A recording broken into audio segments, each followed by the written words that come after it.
जय हिंद दोस्तों। हमारे देश की खुफिया एजेंसी रॉ, अगर रॉ का जनक किसी को कहा जाता है तो वो हमारे देश के जेम्स बॉन्ड कहे जाने वाले आर्यन काऊ यानी रॉ को खड़ा करने वाले रामनाथ काओ। जासूसी दुनिया में एक ऐसा नाम जिनको आज भी लोग अपना आइडल मानते हैं। इनके बिना रॉ को खड़ा नहीं किया जा सकता था। हमारे देश में शायद ही ऐसा कोई होगा जो इन्हें न जानता हो। अपने समय में इन्होंने बहुत बड़े बड़े ऑपरेशन किए थे। बात है अप्रैल 1955 की। आर्यन काऊ उस समय 37 साल के थे। तब इनको एक बहुत बड़े ऑपरेशन की जांच करने की जिम्मेदारी दी गई थी। इतना बड़ा ऑपरेशन था, अगर आर्यन काऊ इस केस को सॉल्व नहीं किए होते तो पूरी दुनिया में इंडिया की बहुत बड़ी बदनामी होती। इस ऑपरेशन के पीछे पूरा प्लान चाइना ने रचा था। चाइना ने तो पूरा जाल बिछा रखा था कि इंडिया को पूरी दुनिया में बदनाम किया जाएगा। लेकिन आर्यन काऊ चाइना के इस प्लान का भंडाफोड़ करते हैं और इसकी सच्चाई पूरी दुनिया के सामने लाते हैं। चीन करता क्या है, चीन अपने पीएम को मारकर उसका इल्जाम इंडिया के ऊपर डालना चाहता था। चाइना का एक प्लान था कि इंडिया को एक आतंकवादी देश घोषित कर दिया जाएगा। उस समय रॉ का गठन भी नहीं हुआ था। चाइना सोचता ये है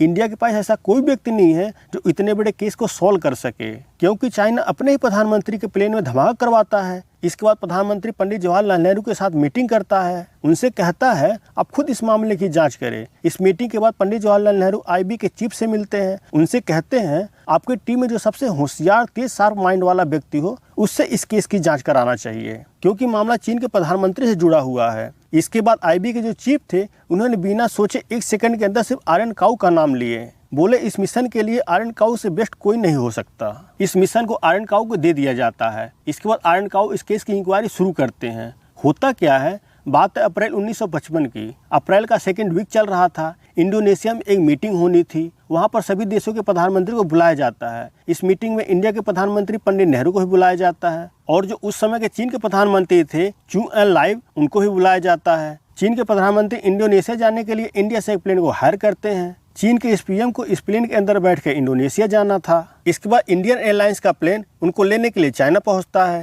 हांगकांग के एयरपोर्ट पर इस प्लेन को उतारा जाता है। अब चीन के पीएम को यहाँ से बैठकर मीटिंग के लिए इंडोनेशिया पहुंचना था। इंडिया का प्लेन जब हांगकांग एयरपोर्ट पर पहुंचा तो इस प्लेन का जो टेक्निकल स्टाफ था वो सब सफाई करता है। प्रॉपर तरीके से इस प्लेन की सर्विस वगैरह किया जाता है, क्योंकि इस प्लेन के अंदर पीएम को बैठकर जाना था। इस प्लेन के जो मेन पायलट थे मिस्टर डीके जटार, उस समय सबसे बेस्ट पायलट थे। इनके साथ एक को पायलट थे और साथ में एक इंजीनियर थे। ये सब बहुत खुश थे कि आज हमारे प्लेन के अंदर चाइना के पीएम सफर करेंगे। हांगकांग में सबको पता चल चुका था कि चाइना के प्रधानमंत्री इंडिया के इस प्लेन के अंदर बैठकर इंडोनेशिया जाएंगे मीटिंग के लिए। इधर एयरपोर्ट पर सब लोग इंतजार कर रहे थे कि पीएम आएंगे, प्लेन के अंदर बैठेंगे और उनको लेकर उड़ान भरेंगे। लेकिन एम टाइम पर करीब 1:30 बजे प्लेन के जो मेन पायलट थे उनको खबर दिया जाता कि चीन के पीएम किसी खास वजह से इस प्लेन के अंदर बैठकर नहीं जाएंगे। तब तक चीन के जो डेलीगेट थे, जिन लोगों को पीएम के साथ जाना था, वो लोग प्लेन के अंदर ऑलरेडी बैठ चुके थे। इसके बाद पायलट से कहा जाता है पीएम तो इस प्लेन के अंदर बैठकर जाएंगे नहीं, आप सब इस प्लेन को लेकर जाइए। इसके बाद इंडिया के प्लेन 6:35 के आसपास वहां से उड़ान भरता है और शाम को 6:30 बजे करीब इस प्लेन को इंडोनेशिया में लैंड करना था। यह प्लेन 5 घंटे आसमान में उड़ता रहता है। इस प्लेन के अंदर टोटल 19 लोग बैठे रहते हैं। सब कुछ बिल्कुल सही तरीके से चल रहा था। तभी अचानक प्लेन के अंदर जोर से धमाका होता है। धमाका होते ही प्लेन के इंजन में आग लग जाती है। इसके बाद प्लेन का एक इंजन काम करना बंद कर देता है और प्लेन दूसरे इंजन के सहारे उड़ता रहता है।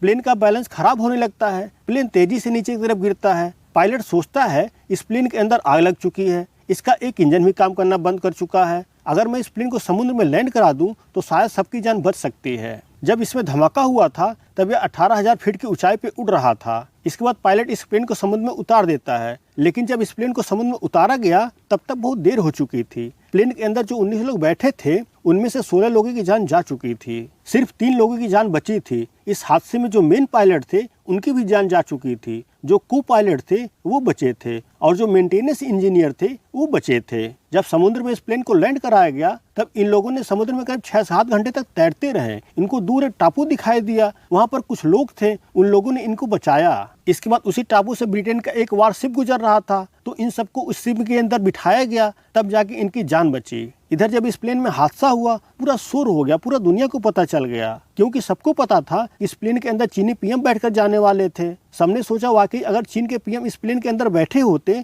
तो उनकी जान जा सकती थी। इसके ठीक 3 दिन बाद 14 अप्रैल 1955 को करीब 3 बजे चीन के पीएम इंडिया के पीएम से बर्मा में मीटिंग करते हैं। इस मीटिंग के दौरान इस प्लेन के अंदर जो ब्लास्ट हुआ था उसको लेकर बातचीत होती है। चीन के पीएम कहते हैं इस प्लेन के अंदर हमारे सिवा कोई और बड़ी शख्सियत बैठने वाला था नहीं। अगर इस प्लेन के अंदर धमाका हुआ है तो सीधे तौर पर हमें मारने की साजिश हो रही थी। इसके बाद चीनी पीएम पंडित नेहरू से कहते हैं आप इस पूरे मामले की जांच कीजिए। यहाँ पर चीन अपना पूरा चाल चल चुका था क्योंकि चीन जानता था कि इंडिया इसकी तह तक नहीं पहुँच पाएगा। इसके बाद पंडित नेहरू दिल्ली वापस आते हैं और आईबी के जो हेड थे बीएन मलिक उनसे मिलते हैं, उनको सारी बात बताते हैं। उनसे कहते हैं आपके पास ऐसा कोई व्यक्ति हो जो बहुत शार्प माइंड वाला हो, जो बहुत काबिल अफसर हो, क्योंकि बात इज्जत की और बात मान सम्मान की है। बीएन मलिक तुरंत आर्यन काऊ का नाम लेते हैं। आर्यन काऊ के बारे में कहते हैं बहुत ही शार्प माइंड का है। फिर नेहरू से इनकी मुलाकात करवाई जाती है, नेहरू से इनकी बातचीत होती है और इस केस की जिम्मेदारी आर्यन काऊ को दे दिया जाता है। इसके बाद आर्यन काऊ इस केस की इंक्वायरी शुरू करते हैं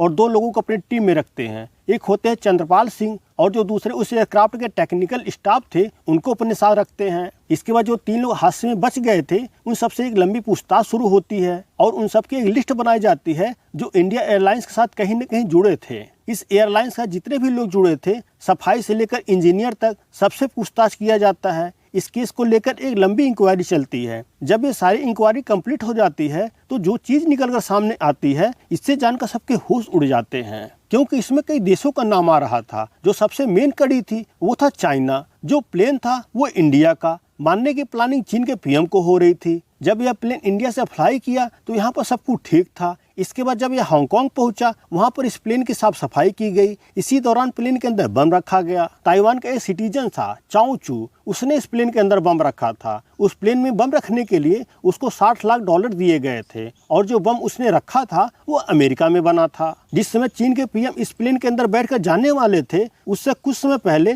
चीन अपने पीएम का जाना कैंसिल करा देता है, क्योंकि चीन को पता था इस प्लेन के अंदर बम रखा हुआ है। चीन चाहता था कि ये धमाका हो, इसका इल्जाम इंडिया के ऊपर आए और हम इंडिया को पूरी दुनिया में बदनाम कर सके। लेकिन चाइना ये भूल गया था कि इंडिया के पास आर्यन काऊ है जो उसके मंसूबों पर पानी फेर सकते हैं। अगर आपको वीडियो पसंद आए तो प्लीज़ लाइक, शेयर और सब्सक्राइब करें। मिलते अगले वीडियो में, तब तक के लिए जय हिंद।